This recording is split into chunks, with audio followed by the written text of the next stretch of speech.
What's the meaning of British Overseas Territory?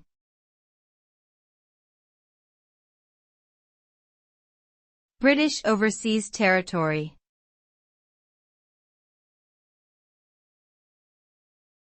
British Overseas Territory.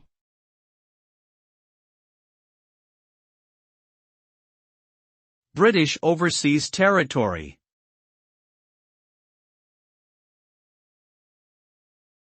British Overseas Territory.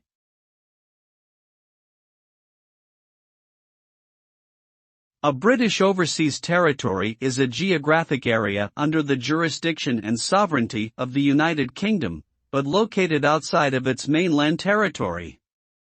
These territories include Anguilla, Bermuda, British Virgin Islands, Cayman Islands, Falkland Islands, Gibraltar, Montserrat, St. Helena, Ascension Island, Tristan da Cunha, Turks and Caicos Islands, and Pitcairn Islands. Although they are not part of the UK itself, the British government is responsible for their defence and foreign affairs. Additionally, their citizens are considered British nationals and may carry British passports, but do not have the same rights as UK citizens.